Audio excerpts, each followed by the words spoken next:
Hey, Mark King here, and this is boy. This is ABC News. This is Emily Shapiro, boy. Aaron Katersky, boy. Cuomo announces New York State ban on chokehold in a series of police reforms. Okay, so Cuomo is he's the governor of New York, right? And he's Fredo's brother. I'm not sure which one is Fredo. Okay, to be honest with you, okay, one of them is Fredo. Anyway, this is not a historic moment. This is a tragedy, right? So if I'm gonna read the story, maybe it goes into it, but if you're in a fight, right, in the police, the easiest way to subdue somebody is choke them, right? That's what you have to do in a fight, you know.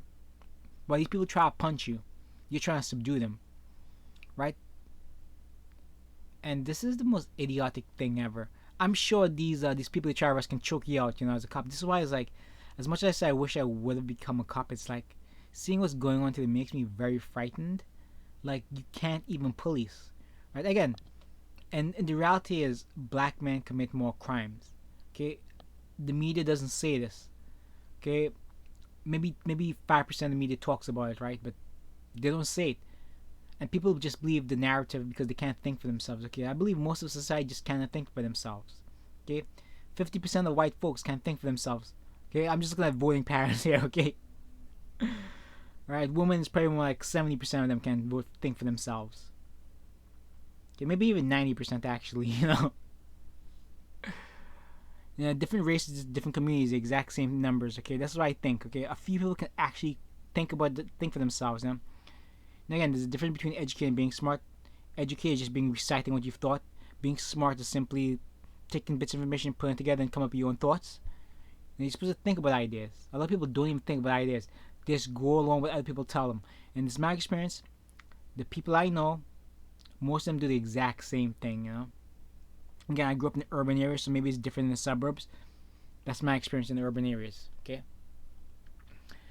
The law signed by Cuomo also prohibits false race-based 911 calls, independent when there are non persons killed. Okay, turn down laws. The reforms also include to repeal the measure known as 58 that shields police disciplinary records from public. The cops need protection to police. Okay, so what you're gonna see is crime spiking up. Okay, what happens is like in a lot of liberal progressive places, the crime spikes up.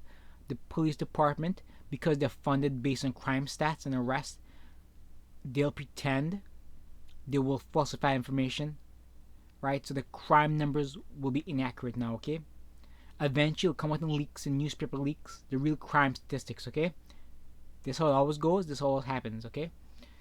So, Evan, that Satanist, Al Sharpton, who appeared on Friday News Crime alongside Cuomo, gosh, Al Sharpton, this is a real, this is like the black version of KKK memo, okay?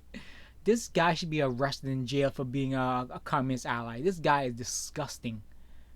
Okay, he's a disgusting human being. Yeah. Anyway, by adding an executive order that requires 500 local and government police agencies to modernize strategies, again, blacks commit more crimes. That's it. I mean, it's been throughout history. Okay. I don't know.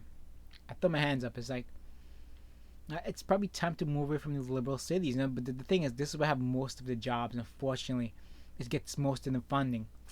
Okay, there is no trust between the community and police. Cuomo said, "No, no, no. There's trust. Okay, the stats show the public trust the police. Okay, it's those who commit the most crimes that don't trust the police, and it's a self-explanatory in that sentence." I mean, this is what the hell is this Halo nonsense that the intentionally took here? Nonsense. To the local police and police department, Cuomo said, address these issues. See, New York is doing themselves. Don't elect these guys, okay? New York was a crime zone that's just a complete disaster until they elected Rudy Giuliani. Okay, he cleaned up the streets. He allowed all these mega corporations to move into Manhattan. Okay, this is why New York isn't a wreck like it was in the 80s. If anybody's ever seen the movie The Warriors from 1979, that's what New York really was like in the 1980s, 1970s before Rudy Giuliani cleaned it up. Okay, after years of Democratic run policies, they finally elected a Republican to fix everything. after he's out of office, 5 to 10 years later, about 2008, somebody was elected, and all of a sudden these policies that he made the city safe, they turned against Rudy Giuliani. They turned against him. Okay, it's like a guy sinking ship. He saves everybody by simply doing what's right. Sometimes, like the example is you basically 5 people can live. There's 6 people.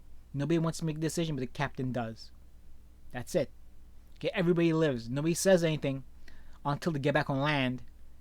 A few days pass, and then they start accusing the captain of saving their lives, but he made a captain decision. That's essentially really Giuliani did. He narrowed down who the crime is coming from. You know the age, you know the group, you know the area they're coming from. You get tough on crime. People never learn because they destroy history, and you're doomed to repeat it when you destroy it. Alright. Share, save, subscribe, thumbs up. I'm on Gab, I'm on Twitter, I'm on Parler. You know, it's Mark A. King. You can search him if you want. Take care, bye.